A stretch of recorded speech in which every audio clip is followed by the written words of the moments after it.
Os melhores filmes de 2020, sim, a lista mais tradicional desse canal está de volta. Todo final de ano isso acontece, né? Só o ano acabar que ela já vem chegando aí à nossa porta. E eu tenho que dizer que esse ano foi um pouquinho difícil definir o meio, a meiuca da lista. Mas o topo foi facílimo. Quem acompanha o canal já desconfia aí quais os filmes que vão aparecer ali pelo top 3. Só que antes de continuar, dois avisos. O primeiro é que, diferente dos anos anteriores, eu não separei os filmes lançados em streaming. Esse ano, né, por conta da pandemia, vai tudo numa lista só.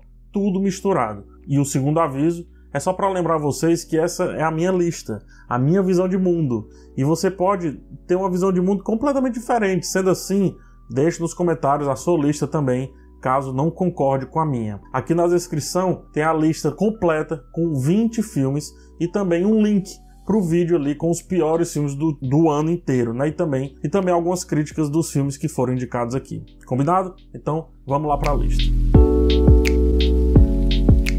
Primeiro, aquela corridinha do 15º lugar até o 9º, tá? Eu trago aqui as menções honrosas para Ninguém Sabe Que Eu Estou Aqui, O Resgate, Estou Pensando em Acabar com Tudo, Da Five Bloods, Amarelo, É Tudo Pra Ontem, O Homem Invisível e Hamilton, que fecha aí as menções com o 9º lugar. Todos esses filmes poderiam aparecer pelo menos ali pelo meio da lista final, mas que de tão misturados ficou difícil colocá-los em um local específico, então eu trago ali como menções honrosas. Sendo assim, o primeiro destaque é o 8º lugar, e ele é Borat, o 2, tá?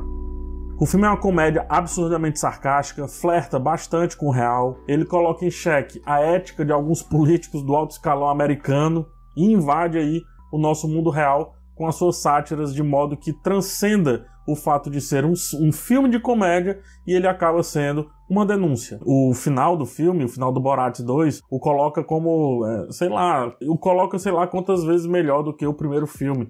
O primeiro filme parece uma brincadeira, que tem sim o seu sarcasmo e tudo, mas aqui a parada parece que foi mais séria. Bem polêmico, né? O filme ele parece ter sido lançado no momento certo para servir como uma peça midiática na campanha para presidente dos Estados Unidos. Sem dúvidas, é a melhor e mais importante comédia desse ano de 2020. Em 7º lugar, o caçula da lista, A Voz Suprema do Blues. Muito se fala aí no Oscar póstumo para o Chadwick Boseman, o que é bem possível depois do trabalho dele nesse filme. Mas nada é mais forte do que a atuação ali da Viola Davis, que, como eu disse na minha crítica, some completamente para que a sua personagem apareça. Ela desaparece em gestos, em trejeitos, em voz, em tudo. Ela literalmente foi abduzida pela mãe do blues e entregou a melhor atuação do ano de maneira impressionante e muito, muito impactante. No 6º lugar, outro original Netflix, temos aí o filme Os Sete de Chicago.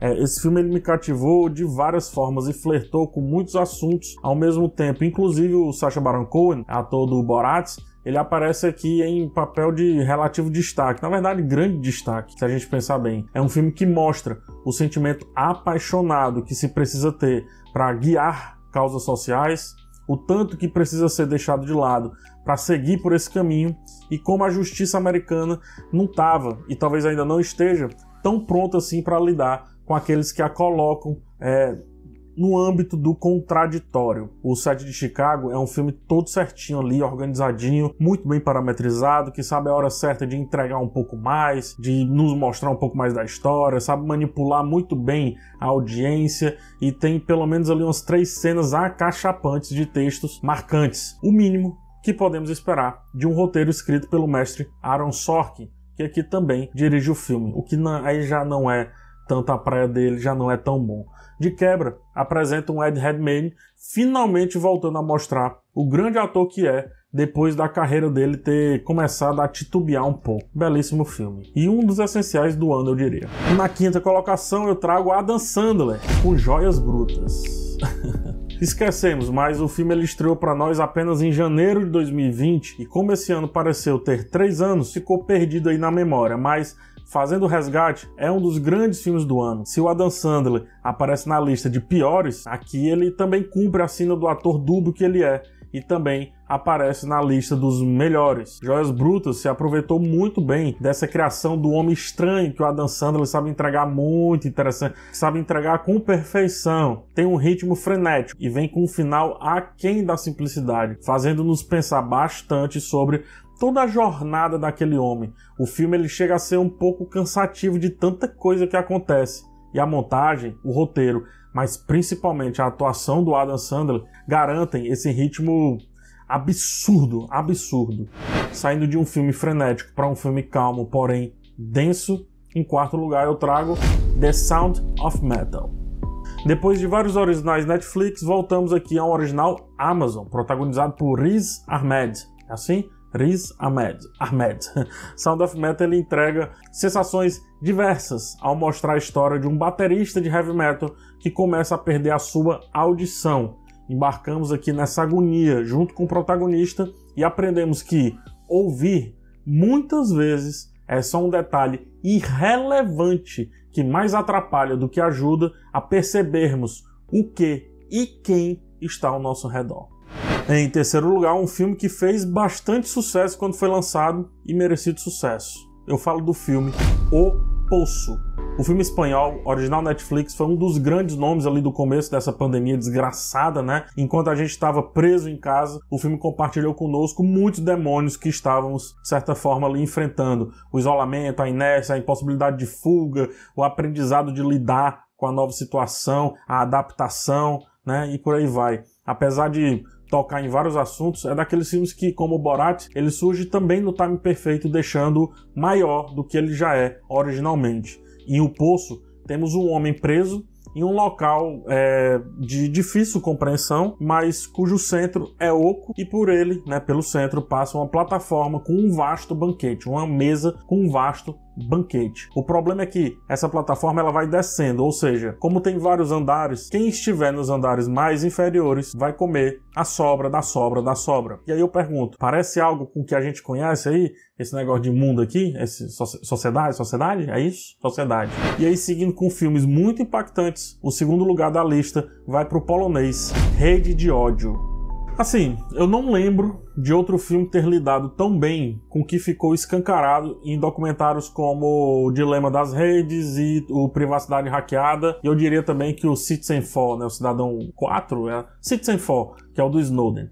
A todo tempo, a gente está sendo manipulado por fake news e pelas redes sociais. E utilizando-se dessa premissa, o filme mostra como, a partir das ações totalmente sem controle de um jovem, grandes e trágicos acontecimentos podem facilmente acontecer. Esse filme, como eu disse lá na minha crítica dele, é um filme difícil, ele precisa que você tenha estômago, que você esteja mentalmente preparado, mas exagerando um pouquinho ali, né, no contexto que ele apresenta, ou não, talvez, ele nos faz pensar sobre muita coisa que aconteceu aí nos últimos anos no Brasil e, de certa forma, no mundo inteiro. Independente da origem dele ser polonesa, o assunto que ele trata ele faz de maneira global e não tem como assistir sem, de alguma forma, repensar muitos acontecimentos que se passaram pela nossa vista e que a gente, na época, não tinha colocado o famoso e se, ou tinha colocado o famoso e se e não o levado adiante, né? Então, é um filme que nos faz duvidar até dos pequenos detalhes ali que passam pelo nosso rosto, passam pelos nossos olhos. Rede de Ódio é um dos grandes filmes de 2020, sem dúvida alguma, e é um filme muito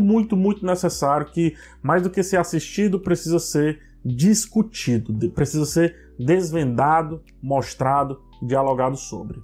Mas o maior filme de 2020 é aquele que, se você me conhece, já sabe qual é. Em primeiro lugar, eu tenho a honra, o prazer, a emoção de falar esse nome novamente nesse canal. O primeiro lugar é de The Vast of Night, Na Vastidão da Noite. Meu coração ele chega a se derrete só de lembrar dessa maravilha. Como é uma lista pessoal, o The Vast of Night aparece aqui por conter muita coisa que eu gosto ali num canto só. Eu adoro filmes pequenos, adoro rádio, podcast, adoro filmes que me dão um certo tempo para eu pensar no que está acontecendo, que quebra parâmetros tradicionais do roteiro. É um filme, por exemplo, eu adoro isso, onde o elenco ele só fica maior depois de assistir ao filme, ou seja, não é o elenco que puxa pro filme, é o filme que valoriza o seu elenco, onde o texto resgata frases quase irrelevantes do começo da história para compor o seu final. E sem esquecer, ele é uma ficção científica, ao melhor estilo pulp, que ficou aí como exemplo muito marcado por Twilight Zone. Com tanta coisa acontecendo ao mesmo tempo, fazendo o filme parecer que foi feito, para mim, sob medida, é impossível não colocá-lo como o melhor filme de 2020. The Vest of Night é o trabalho de um homem só, que ele estreia na direção, no roteiro e na montagem aí de um filme, né? É um cinema autoral, cheio de referências, mas sem deixar que essas referências sejam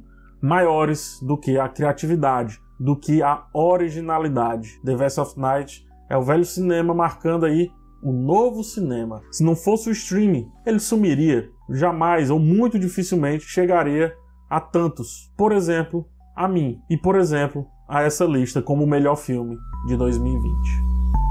E é isso, turma. Apesar dos pesares, tivemos aí um ano bom, um ano ok de filmes. Não tanto quanto gostaríamos, é fato, né? Mas ainda assim, eu acho que a indústria, os criadores mais do que a indústria, conseguiram se virar de alguma forma. E o stream ele acabou acalentando os nossos coraçõezinhos, né? Eu espero que vocês tenham gostado de acompanhar o meu canal e principalmente que vocês tenham aprendido algo com tanto conteúdo que eu trouxe por aqui. Aqui no primeiro comentário tem a lista, como eu já disse, dos piores filmes aí de 2020 e também tem os links para as várias críticas dos filmes citados aqui. Um forte abraço em todos, boas festas, Feliz Natal, Feliz Ano Novo, se a gente não se vê até lá e tchau!